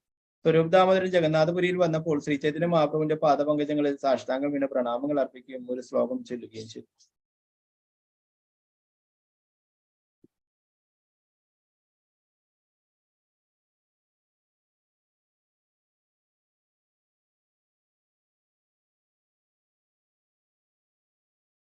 ഹേലോദു നിതഗേതയാ വിശദയാ പ്രേന്മീലതാമോദയാ ശ്യാമ്യാ ശാസ്ത്ര വിവാദയാ രസതയാ ചിത്താർപ്പിതോന്മാദയാ ശശ്വത് ഭക്തി വിനോദായ സമദായ മാധുര്യമര്യാദയാ ശ്രീ ചൈതന്യതയാ നിദേതവദയാ ഭൂയാതമന്തോദയാ. അല്ലയോ കരുണാസാഗരമായ ശ്രീ ചൈതന്യ മഹാപ്രഭുവേ, സർവ്വതിനെയും പരിശുദ്ധവും പരമാനന്ദപൂർണവുമാക്കുന്നതിലൂടെ എല്ലാത്തരം ഭൗതിക ദുഃഖങ്ങളെയും നിഷ്പ്രയാസം അകറ്റുന്ന അങ്ങയുടെ മംഗളകരമായ കാരുണ്യത്തിന്റെ ഉണർവ് ഉണ്ടാകണമേ. അങ്ങയുടെ കാരുണ്യം ആത്മീയ നിർവൃത്തി ഉണർത്തുകയും ഭൗതിക ഉല്ലാസങ്ങളെ മറയ്ക്കുകയും ചെയ്യുന്നു. അങ്ങയുടെ മംഗളകരമായ കാരുണ്യത്താൽ വ്യത്യസ്ത ശാസ്ത്രങ്ങളിൽ ഉയരുന്ന കലഹങ്ങളും അഭിപ്രായ ഭിന്നതകളും തുടച്ചു നീക്കപ്പെടുന്നു. അങ്ങയുടെ ശുദ്ധദായകമായ കാരുണ്യം അതീന്ദ്രിയ രസങ്ങൾ വർഷിക്കുകയും തദ്വാര ഹൃദയത്തെ ഉല്ലാസഭരിതമാക്കുകയും ചെയ്യുന്നു. ആനന്ദപൂർണമായ അങ്ങയുടെ കൃപ ഭക്തിയുത സേവനത്തെ ഉത്തേജിപ്പിക്കുകയും മാധുര്യ പ്രേമത്തെ മഹത്വീകരിക്കുകയും ചെയ്യുന്നു. അങ്ങയുടെ അഹേതുകമായ കാരുണ്യത്താൽ എന്റെ ഹൃദയത്തിൽ അതീന്ദ്രിയ നിർവൃതി ഉണരട്ടെ.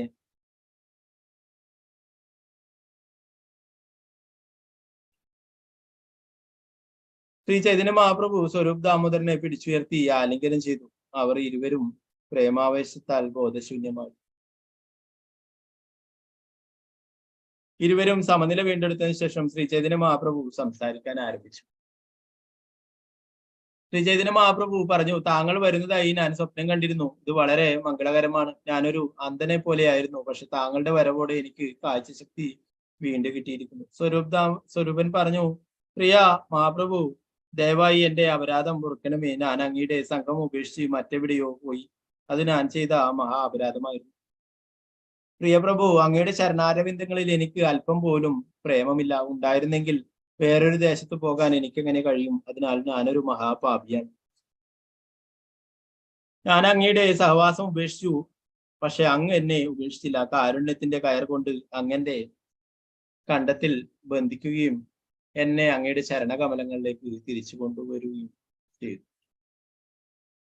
അനന്തരം സ്വരൂപ് ദാമോദരൻ നിത്യാനന്ദ പ്രഭുവിന്റെ ചരണകമലങ്ങളെ ആരാധിക്കുകയും നിത്യാനന്ദ പ്രഭു അദ്ദേഹത്തെ പ്രേമ ആലിംഗനം ചെയ്യുകയും ചെയ്തു.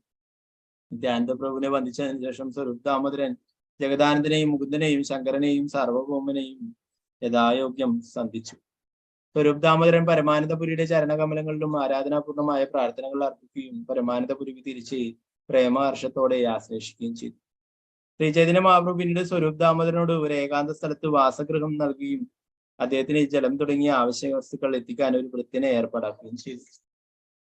അടുത്ത ദിവസം ശ്രീ ചൈതന്യ മഹാപ്രഭു സാർവഭൗമ ഭട്ടാചാര്യന്റെ നേതൃത്വത്തിലുള്ള മറ്റെല്ലാ ഭക്തരുമായി ഒരുമിച്ചിരുന്ന് കൃഷ്ണലീലകൾ ചർച്ച ചെയ്തു. ആ സമയത്ത് ഗോവിന്ദൻ അവിടേക്ക് വരികയും സാദര പ്രണാമങ്ങൾ അർപ്പിച്ചതിനു ശേഷം വിനയപൂർവ്വം സംസാരിക്കാൻ ആരംഭിക്കുകയും ചെയ്തു. ഞാൻ ഈശ്വരപുരിയുടെ ഭൃത്യനാണ്. ഗോവിന്ദൻ എന്ന ഞാൻ ആധ്യാത്മിക ഗുരുവിന്റെ ആജ്ഞപ്രകാരമാണ് ഇവിടെ വന്നിട്ടുള്ളത്. പരമസിദ്ധി പ്രാപ്തിക്കായി ഈ നശ്വര ലോകത്തിൽ നിന്നുള്ള തന്റെ വിയോഗത്തിന് തൊട്ടു മുമ്പ് ഈശ്വരപുരി എന്നോട് ചൈതന്യ മഹാപ്രഭുവിന്റെ അടുത്തേക്ക് പോകണമെന്നും അവിടുന്ന് സേവനം അനുഷ്ഠിക്കണമെന്നും പറഞ്ഞു. കാശീശ്വരനും എല്ലാ തീർത്ഥസ്ഥലങ്ങളിലും സന്ദർശിച്ചതിനു ശേഷം ഇവിടെ വരും. എന്നാൽ എന്റെ ആധ്യാത്മിക ഗുരുവിന്റെ ആജ്ഞ പിന്തുടർന്ന് അങ്ങയുടെ പാദപത്മങ്ങളിൽ സന്നിഹിതനാകാൻ ഞാൻ തിരക്കിട്ട് വന്നതാണ്. ശ്രീ ചൈതന്യ മഹാപ്രഭു മറുപടി പറഞ്ഞു, എന്റെ ആധ്യാത്മിക ഗുരുവായ ഈശ്വരപുരി എല്ലായ്പ്പോഴും എന്നിൽ പിതൃവാത്സല്യം ചൊരിയുന്നു. അതിനാൽ അദ്ദേഹത്തിന്റെ അഹേതുകമായ കാരുണ്യത്താലാണ് അദ്ദേഹം നിങ്ങളെ ഇവിടേക്ക് അയച്ചത്. ഇത് കേട്ട സർവഭൗമ ഭട്ടാചാര്യ ശ്രീ ചൈതന്യ മഹാപ്രഭുവിനോട് ചോദിച്ചു, ഈശ്വരപുരി എന്തുകൊണ്ടാണ് ശൂദ്ര കുടുംബത്തിൽ നിന്നുള്ള ഒരുവനെ സേവകനായി വെച്ചത്? ശ്രീ ചൈതന്യ മഹാപ്രഭു പറഞ്ഞു, പരമദിവ്യോത്തമ പുരുഷനായ ഭഗവാനും എന്റെ ആധ്യാത്മിക ഗുരു ഈശ്വരപുരിയും പൂർണ്ണ സ്വതന്ത്രനാണ്. അതുകൊണ്ട് ഭഗവാന്റെ കാരുണ്യമോ ഈശ്വരപുരിയുടെ കാരുണ്യമോ ഒരു വേദ നിയമങ്ങൾക്കും വ്യവസ്ഥകൾക്കും വിധേയമല്ല. ഈശ്വരന്റെ കാരുണ്യം വർണ്ണത്തിന്റെയോ വർഗത്തിന്റെയോ അധികാര പരിധിയിൽ നിയന്ത്രിക്കപ്പെടുന്നില്ല. വിതുരൻ ഒരു ശൂദ്രനായിരുന്നെങ്കിലും അദ്ദേഹത്തിന്റെ ഭവനത്തിൽ നിന്നും കൃഷ്ണൻ ഭോജനം കൈക്കൊണ്ടു. സ്നേഹത്തെ മാത്രം ആശ്രയിച്ചാണ് ഭഗവാൻ കൃഷ്ണന്റെ കാരുണ്യം. സ്നേഹത്താൽ മാത്രം വിധേയനാകുന്ന ഭഗവാൻ കൃഷ്ണൻ വളരെ സ്വതന്ത്രനായി പ്രവർത്തിക്കുന്നു. ചുരുക്കത്തിൽ പ്രേമഭക്തി ഭയഭക്തിയേക്കാൾ കോടി മടങ്ങ് അധികം സുഖം നൽകുന്നു. ഭഗവാന്റെ ദിവ്യനാമ ശ്രവണത്തിലൂടെ മാത്രം ഭക്തൻ അതീന്ദ്രിയ നിർവൃത്തിയിൽ ആമഗ്നനാകുന്നു. ഇപ്രകാരം പറഞ്ഞ് ശ്രീ ചൈതന്യ മഹാപ്രഭു ഗോവിന്ദനെ ആലിംഗനം ചെയ്യുകയും ഗോവിന്ദനെ ആദരപൂർവ്വം മഹാപ്രഭുവിന്റെ ചരണവന്ദനം ചെയ്യുകയും ചെയ്തു. ശ്രീ ചൈതന്യ മഹാപ്രഭു സാർവഭൗമ ഭട്ടാചാര്യനോട് തുടർന്നു, ഇക്കാര്യം പരിഗണിക്കുക. ആധ്യാത്മിക ഗുരുവിന്റെ ഭൃത്യൻ എനിക്ക് എല്ലായ്പ്പോഴും ആരാധനാർഹനാണ്. അങ്ങനെ ആയതിനാൽ ഗുരുവിന്റെ ഭൃത്യനെ എന്റെ സ്വകാര്യ സേവകനാക്കുന്നത് ഉചിതമല്ല. എങ്കിലും എന്റെ ആധ്യാത്മിക ഗുരു ഇങ്ങനെ ആജ്ഞ നൽകിയിരിക്കുന്നു, ഞാൻ എന്ത് ചെയ്യണം? സർവഭൗമ ഭട്ടാചാര്യ പറഞ്ഞു, ആധ്യാത്മിക ഗുരുവിന്റെ ആജ്ഞ വളരെ പ്രബലവും ലംഘിക്കാൻ കഴിയാത്തതുമാണെന്നതാണ് ശാസ്ത്രങ്ങളുടെ അനുശാസനം. പരശുരാമൻ പിതാവിന്റെ ആജ്ഞ അനുസരിച്ച് മാതാവായ രേണുകിയെ ഒരു ശത്രുവിനെ എന്ന പോലെ വധിച്ചു. ലക്ഷ്മണൻ ഇത് കേട്ട് തൽക്ഷണം തന്റെ ജ്യേഷ്ഠ സഹോദരന്റെ സേവനത്തിൽ മുഴുകുകയും അവിടുത്തെ ആജ്ഞകൾ അനുസരിക്കുകയും ചെയ്തു. ആധ്യാത്മിക ഗുരുവിന്റെ ആജ്ഞ നിരുപാധികമായി അനുസരിക്കപ്പെടുന്നു.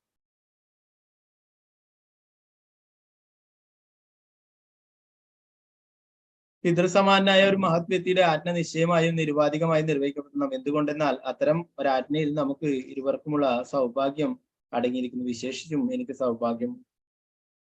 സർവഭൗമ ഭട്ടാചാര്യ ഇപ്രകാരം പറഞ്ഞതിനു ശേഷം ശ്രീ ചൈതന്യ മഹാപ്രഭു ഗോവിന്ദനെ ആശ്ലേഷിക്കുകയും തന്റെ ശരീര സേവനത്തിന് ഉത്തരവാദിത്വം അവന് നൽകുകയും ചെയ്തു. ശ്രീ ചൈതന്യ മഹാപ്രഭുവിന്റെ ഏറ്റവും പ്രിയപ്പെട്ട സേവകൻ എന്ന നിലയിൽ ഗോവിന്ദനെ എല്ലാവരും ബഹുമാനിക്കുകയും ഗോവിന്ദൻ എല്ലാ വൈഷ്ണവരുടെയും ആവശ്യങ്ങൾ കണ്ടറിഞ്ഞ് അവരെ സേവിക്കുകയും ചെയ്തു. സംഗീതജ്ഞരായിരുന്ന ബഡാ ഹരിദാസും ചോട്ടാ ഹരിദാസും അതുപോലെ രാമായി നന്ദായി എന്നിവരും ഗോവിന്ദന്റെ കൂടെ താമസിച്ചിരുന്നു. അവരെല്ലാം ശ്രീ ചൈതന്യ മഹാപ്രഭുവിനെ സേവിക്കാൻ ഗോവിന്ദനോടൊപ്പം താമസിച്ചു. അതിനാൽ ഗോവിന്ദന്റെ സൗഭാഗ്യത്തിന്റെ സീമ കണക്കാക്കാൻ ആർക്കും കഴിയുമായിരുന്നില്ല. അടുത്ത ദിവസം മുകുന്ദദത്തൻ ശ്രീ ചൈതന്യ മഹാപ്രഭുവിനോട് അങ്ങയെ കാണാൻ ബ്രഹ്മാനന്ദ ഭാരതി വന്നിട്ടുണ്ടെന്ന് അറിയിച്ചു. മുകുന്ദദത്തൻ മഹാപ്രഭുവിനോട് ചോദിച്ചു, അദ്ദേഹത്തെ ഞാൻ ഇങ്ങോട്ട് കൊണ്ടുവരട്ടെ? ശ്രീ ചൈതന്യ മഹാപ്രഭു പറഞ്ഞു, ബ്രഹ്മാനന്ദ ഭാരതി എനിക്ക് ആത്മീയ ഗുരുവിന് തുല്യനാണ്. ഞാൻ അദ്ദേഹത്തിന്റെ അടുത്തേക്ക് പോകുന്നതാണ് ഉചിതം. ഇതും പറഞ്ഞ് ശ്രീ ചൈതന്യ മഹാപ്രഭു ഭക്തന്മാരും ബ്രഹ്മാനന്ദ ഭാരതിയുടെ അടുത്തേക്ക് ചെന്നു.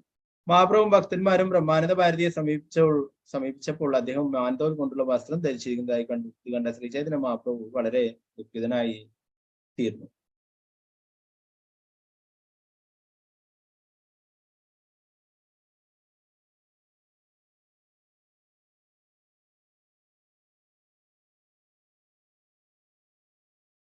മാൻതോൽ ധരിച്ച ബ്രഹ്മാനന്ദ ഭാരതിയെ കണ്ട ശ്രീ ചൈതന്യ മഹാപ്രഭു അദ്ദേഹത്തെ കാണാത്തതുപോലെ നടിച്ചു. അദ്ദേഹം മുകുന്ദദത്തയോട് ചോദിച്ചു, എന്റെ ആധ്യാത്മിക ഗുരു ബ്രഹ്മാനന്ദ ഭാരതി എവിടെ? മുകുന്ദദത്തൻ മറുപടി പറഞ്ഞു, ബ്രഹ്മാനന്ദ ഭാരതി ഇവിടെയുണ്ട്, അങ്ങയുടെ മുന്നിൽ. മഹാപ്രഭു പറഞ്ഞു, നിനക്ക് തെറ്റി, ഇത് ബ്രഹ്മാനന്ദ ഭാരതിയല്ല, നീ വേറെ ആരെയോ പറ്റിയായിരിക്കണം പറയുന്നത്. എന്തെന്നാൽ ഇത് തീർച്ചയായും ബ്രഹ്മാനന്ദ ഭാരതിയല്ല. നിനക്കൊരു വിവരമില്ല. ബ്രഹ്മാനന്ദ ഭാരതി എന്തിനൊരു മാൻതോൽ ധരിക്കണം? ഇത് കേട്ട ബ്രഹ്മാനന്ദ ഭാരതി ചിന്തിച്ചു, എന്റെ മാൻതോൽ വസ്ത്രം ശ്രീ ചൈതന്യ മഹാപ്രഭുവിനാൽ അംഗീകരിക്കപ്പെട്ടിട്ടില്ല. അപ്രകാരം തന്റെ തെറ്റ് സമ്മതിച്ച് ബ്രഹ്മാനന്ദ ഭാരതി ചിന്തിച്ചു, മഹാപ്രഭു പറഞ്ഞത് വാസ്തവം തന്നെ. ഞാൻ അഭിമാനത്തിന് വേണ്ടി മാത്രമാണ് ഈ മാൻതോൽ ധരിക്കുന്നത്. വെറുതെ ഒരു മാൻതോൽ ധരിച്ചത് കൊണ്ട് എനിക്ക് സംസാര സാഗരം തരണം ചെയ്യാനാവില്ല.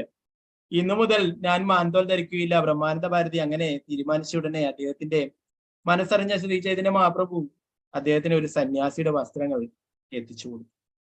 ബ്രഹ്മാനന്ദ ഭാരതി മാൻതോൽ ഉപേക്ഷിക്കുകയും സന്യാസിയുടെ വസ്ത്രം ധരിക്കുകയും ചെയ്ത ഉടനെ ശ്രീ ചൈതന്യ മഹാപ്രഭു അദ്ദേഹത്തിന്റെ ചരണവന്ദനം ചെയ്തു.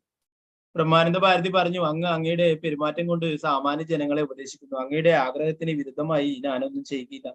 അല്ലാത്ത പക്ഷം അങ്ങ് എന്നെ ബഹുമാനിക്കില്ലെന്ന് മാത്രമല്ല അവഗണിക്കുകയും ചെയ്യും. ഞാനത് ഭയപ്പെടുന്നു.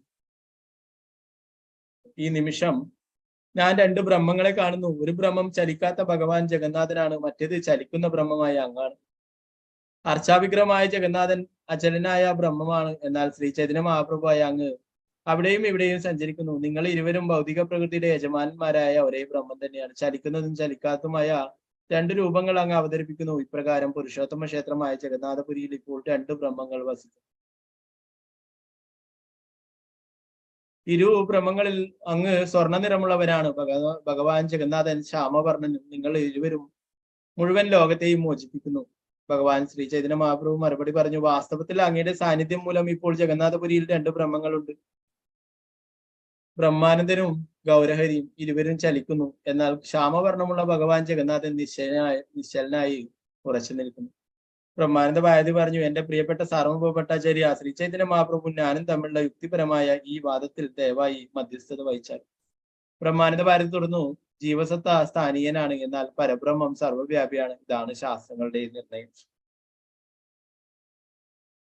ശ്രീ ചൈതന്യ മഹാപ്രഭു എന്റെ മാൻതോൽ എടുത്തു കളഞ്ഞ് എന്നെ ശുദ്ധീകരിച്ചു. അവിടുന്ന് സർവ്വവ്യാപിയും സർവശക്തനും ഞാൻ മഹാപ്രഭുവിന് വിധേയനുമാണെന്നതിന് തെളിവാണിത്.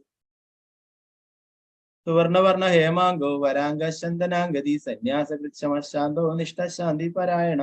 അവിടുന്ന് സ്വർണവർണ്ണനും അവിടുത്തെ തിരുവുടൽ ഒരുക്കിയ സ്വർണം പോലെയുമാണ്. അതിമനോഹരമായ ആകാരത്തോടു കൂടി അവിടുത്തെ ഗാത്രത്തിലെ ഓരോ അംഗങ്ങളും ചന്ദന ലേപനം അണിഞ്ഞവയാണ്. സന്യാസം സ്വീകരിച്ച അവിടുന്ന് സദാ സമചിത്തനാണ്.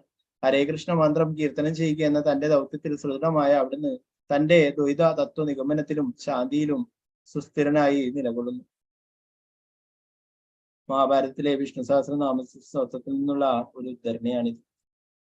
വിഷ്ണു സഹസ്രനാമ സ്തോത്രത്തിലെ ഈ ശ്ലോകത്തിൽ പ്രതിപാദിച്ചിട്ടുള്ള ഈ ലക്ഷ്യങ്ങളെല്ലാം ശ്രീ ചൈതന്യ മഹാപ്രഭുവിന്റെ ശരീരത്തിന് ദൃശ്യമാണ്. അവിടുത്തെ കരങ്ങൾ ചന്ദന കുഴമ്പ് കൊണ്ടും ശ്രീ ജഗന്നാഥ വിഗ്രഹത്തിൽ നിന്ന് ലഭിച്ച ചരട് കൊണ്ടും അലങ്കരിച്ചിരിക്കുന്നു. ഇവയാണ് അവിടുത്തെ ഭുജങ്ങളിലെ ആഭരണങ്ങൾ. ഇത് കേട്ട് സാർവഭൗമ ഭട്ടാചാര്യർ തന്റെ വിധി നിർണയം പറഞ്ഞു, ബ്രഹ്മാനന്ദ ഭാരതി അങ്ങ് വിജയിച്ചതായി ഞാൻ കാണുന്നു. ശ്രീ ചൈതന്യ മഹാപ്രഭു ഉടൻ തന്നെ പറഞ്ഞു, ബ്രഹ്മാനന്ദ ഭാരതി പറഞ്ഞതെല്ലാം ഞാൻ അംഗീകരിക്കുന്നു. എന്നെ സംബന്ധിച്ച് അതെല്ലാം തികച്ചും ശരിയാണ്. ശ്രീ ചൈതന്യ മഹാപ്രഭു അപ്രകാരം സ്വയം ശിഷ്യനായി അവതരിപ്പിക്കുകയും ബ്രഹ്മാനന്ദ ഭാരതിയെ തന്റെ ആധ്യാത്മിക ഗുരുവായി അംഗീകരിക്കുകയും ചെയ്തു. എന്നിട്ട് മഹാപ്രഭു പറഞ്ഞു, ആധ്യാത്മിക ഗുരുവായുള്ള വാദത്തിൽ ശിഷ്യൻ തീർച്ചയായും പരാജയപ്പെടുന്നു. ബ്രഹ്മാനന്ദ ഭാരതി ഉടനെ മഹാപ്രഭുവിന്റെ ഈ വാക്കുകളെ ഖണ്ഡിച്ചുകൊണ്ട് പറഞ്ഞു, അങ്ങയുടെ പരാജയത്തിന് കാരണം ഇതല്ല, മറ്റൊരു കാരണമുണ്ട്. ഭക്തന്മാരുടെ അടുത്ത് പരാജയം സമ്മതിക്കുന്നത് അങ്ങയുടെ സ്വാഭാവികമായ സവിശേഷതയാണ്. അങ്ങയുടെ മറ്റൊരു മഹത്വം കൂടിയുണ്ട്, അത് ശ്രദ്ധാപൂർവം കേൾക്കണമെന്ന് ഞാൻ ആവശ്യപ്പെട്ടു. ഞാൻ ജന്മം മുതൽ അവ്യക്തിഗത ബ്രഹ്മത്തെ ധ്യാനിക്കുകയായിരുന്നു. പക്ഷെ അങ്ങയെ കണ്ടത് മുതൽ ഞാൻ പൂർണ്ണമായും കൃഷ്ണന്റെ അനുഭൂതിയിലായിരുന്നു. ബ്രഹ്മാനന്ദ ഭാരതി തുടർന്നു, അങ്ങയെ കണ്ടതിന് ശേഷം എന്റെ മനസ്സിൽ കൃഷ്ണ ഭഗവാന്റെ സാന്നിധ്യം അനുഭവപ്പെടുകയും കണ്ണുകൾക്ക് മുന്നിൽ കൃഷ്ണനെ കാണുകയും ചെയ്യുന്നു. ഞാനിപ്പോൾ കൃഷ്ണനാമം ചൊല്ലാൻ ആഗ്രഹിക്കുന്നു. അതിലുപരി ഞാൻ എന്റെ ഹൃദയത്തിൽ അങ്ങയെ കൃഷ്ണ ഭഗവാനായി പരിഗണിക്കുന്നു. അതിനാൽ അങ്ങേക്ക് സേവനം ചെയ്യാൻ ഞാൻ അത്യുത്സുകനാണ്. വില്ലമംഗലം ഠാക്കൂർ ഭഗവത് സാക്ഷാത്കാരത്തിനായി അവ്യക്തിഗത സാക്ഷാത്കാരം ഉപേക്ഷിച്ചു. എന്റെ അവസ്ഥ അദ്ദേഹത്തിന്റെ സമാനമാണെന്ന് ഞാനിപ്പോൾ കാണുന്നു. കാരണം എന്റെ സാക്ഷാത്കാരത്തിന് മാറ്റം സംഭവിച്ചു കഴിഞ്ഞിരിക്കുന്നു. ബ്രഹ്മാനന്ദ ഭാരതി സമാപിപ്പിച്ചു, ഞാൻ അദ്വൈത മാർഗത്തിലുള്ളവരെ ആരാധിക്കപ്പെടുകയും എനിക്ക് യോഗ സമ്പ്രദായത്തിലൂടെ ആത്മസാക്ഷാത്കാരത്തിലേക്ക് ദീക്ഷ നൽകപ്പെടുകയും ചെയ്തെങ്കിലും ഗോപസ്ത്രീകളോട് സദാ തമാശ കാട്ടുന്ന കൗശലക്കാരനായ ഒരു ബാലകനാൽ ഒരു പരിചാരകനായി മാറാൻ നിർബന്ധനായിരിക്കുന്നു. ശ്രീ ചൈതന്യ മഹാപ്രഭു പറഞ്ഞു, താങ്കൾക്ക് കൃഷ്ണനോട് ഗാഠമായ പ്രേമമുണ്ട്. അതുകൊണ്ട് താങ്കളുടെ കണ്ണുകൾ എവിടെ തിരിഞ്ഞാലും അവിടെയെല്ലാം ശ്രീകൃഷ്ണനെ കാണുന്നു. സാർവഭൗമ ഭട്ടാചാര്യർ പറഞ്ഞു, നിങ്ങൾ ഇരുവരുടെയും പ്രസ്താവനകൾ ശരിയാണ്. കൃഷ്ണൻ അവിടുത്തെ കാരുണ്യത്തിലൂടെ പ്രത്യക്ഷ ദർശനം നൽകും. കൃഷ്ണനോട് പ്രേമമില്ലാതെ ഒരുവനെ അവിടുന്ന് പ്രത്യക്ഷത്തിൽ കാണാൻ കഴിയില്ല. അതുകൊണ്ട് ശ്രീ ചൈതന്യ മഹാപ്രഭുവിന്റെ കാരുണ്യത്തിലൂടെ ബ്രഹ്മാനന്ദ ഭാരതിക്ക് ഭഗവാന്റെ പ്രത്യക്ഷ ദർശനം ലഭിച്ചു. ശ്രീ ചൈതന്യ മഹാപ്രഭു പറഞ്ഞു, സാർവഭൗമ ഭട്ടാചാര്യ, താങ്കൾ എന്താണ് പറയുന്നത്? വിഷ്ണു ഭഗവാനെ എന്നെ രക്ഷിക്കൂ. ഇത്തരം പുകഴ്ത്തൽ നിന്ദയുടെ മറ്റൊരു രൂപം മാത്രമാണ്. ഇത് പറഞ്ഞ് ശ്രീ ചൈതന്യ മഹാപ്രഭു ബ്രഹ്മാനന്ദ ഭാരതിയെ തന്റെ വാസസ്ഥലത്തേക്ക് കൂട്ടിക്കൊണ്ടുപോയി. ആ സമയം മുതൽ ബ്രഹ്മാനന്ദ ഭാരതി ശ്രീ ചൈതന്യ മഹാപ്രഭുവിനൊപ്പം താമസിച്ചു. പിന്നീട് രാമഭദ്ര ആചാര്യനും ഭഗവാൻ ആചാര്യനും അവരോടൊപ്പം ചേരുകയും മറ്റെല്ലാ ഉത്തരവാദിത്തങ്ങളും ഉപേക്ഷിച്ച് ശ്രീ ചൈതന്യ മഹാപ്രഭുവിന്റെ ആശ്രയത്തിൽ വസിക്കുകയും ചെയ്തു. അടുത്ത ദിവസം കാശീശ്വര ഗോസ്വാമിയും വന്നു ചേർന്നു. മഹാപ്രഭു അദ്ദേഹത്തെയും ബഹുമാനപൂർവ്വം സ്വീകരിച്ച് അദ്ദേഹം മഹാപ്രഭുവിനൊപ്പം താമസിച്ചു. കാശീശ്വരൻ ശ്രീ ചൈതന്യ മഹാപ്രഭുവിനെ ജഗന്നാഥ ക്ഷേത്രത്തിലേക്ക് പോകാൻ പതിവായി അകമ്പടി സേവിച്ചിരുന്നു. അദ്ദേഹം ജനക്കൂട്ടത്തിനിടയിലൂടെ അവരുടെ സ്പർശനമേൽക്കാത്ത ഭഗവാനെ ആനയിച്ചു. എല്ലാ നദികളും സമുദ്രത്തിലേക്ക് പ്രവഹിക്കുന്ന പോലെ ദേശമാസകലമുള്ള സകല ഭക്തരും ഒടുവിൽ ശ്രീ ചൈതന്യ മഹാപ്രഭുവിന്റെ ആശ്രയത്തിൽ എത്തിച്ചേർന്നു. എല്ലാ ഭക്തരും ശരണം തേടി തന്നെ സമീപിച്ചതിനാൽ ഭഗവാൻ ശ്രീ ചൈതന്യ മഹാപ്രഭു അവരോടെല്ലാം കാരുണ്യം പ്രകടിപ്പിക്കുകയും അവരെ തന്റെ സംരക്ഷണത്തിലാക്കുകയും ചെയ്തു. ഇപ്രകാരം ശ്രീ ചൈതന്യ മഹാപ്രഭുവായുള്ള വൈഷ്ണവ സംഗമം ഞാൻ വിവരിച്ചു കഴിഞ്ഞിരിക്കുന്നു. ഈ വിവരണം കേൾക്കുന്ന ഏതൊരാളും ആത്യന്തികമായി മഹാപ്രഭുവിന്റെ ചരണാശ്രയം നേടുന്നു. ശ്രീരൂപ രഘുനാഥ പദേ ആരാശ ചൈതന്യ ചരിതാമൃത കഹേ കൃഷ്ണദാസ. ശ്രീ രൂപ രഘുനാഥ ഗോസ്വാമിമാരുടെ പദാരവിന്ദങ്ങളിൽ പ്രാർത്ഥിച്ചുകൊണ്ടും അവരുടെ കാരുണ്യം സദാ അഭിലഷിച്ചുകൊണ്ടും കൃഷ്ണദാസൻ എന്ന ഞാൻ അവരുടെ തൃച്ചേവടികൾ പിന്തുടർന്നുകൊണ്ട് ശ്രീ ചൈതന്യ ചരിതാമൃതം വർണ്ണിക്കും. മഹാപ്രഭു ദക്ഷിണ ഭാരതത്തിൽ നിന്നും ജഗന്നാഥപുരിയിലേക്ക് മടങ്ങി വന്ന ശേഷം വൈഷ്ണവരുമായി സംഗമിച്ചത് വിവരിക്കുന്ന ശ്രീ ചൈതന്യ ചരിതാമൃതം മധ്യലീലയിലെ 10-ാം അധ്യായത്തിന്റെ ഭക്തിവേദാന്ത ഭാഷ്യം പ്രകാരം സമ്പൂർണ്ണമാകും. श्री चैतन्य महाप्रभु की जय, श्री चैतन्य चरितामृतम की जय, कृष्णदास कविराज गोस्वामी की जय, श्रील प्रभुपाद की जय, गुरुराज की जय, निताय गौर प्रेमानंदे हरे कृष्ण. അടുത്ത ഭാഗങ്ങൾ എന്തെങ്കിലും സംശയങ്ങൾ ഉണ്ടെങ്കിൽ കൈയെത്താം. സംശയങ്ങളൊന്നും ഇല്ലാത്തവർക്ക് എക്സിറ്റ് ആവാം കേട്ടോ. ഇപ്പോ 10-ാമത്തെ അധ്യായം തീർന്നു. 11-ാമത്തെ അധ്യായം ശ്രീ ചൈതന്യ മഹാപ്രഭുവിന്റെ വേട കീർത്തന ലീലകൾ എന്നുള്ള അധ്യായമാണ്. നമുക്ക് നാളത്തെ ക്ലാസ്സിൽ നോക്കാം.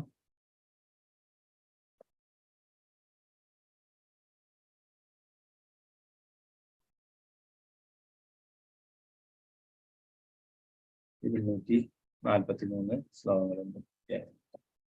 ഹരേ കൃഷ്ണ.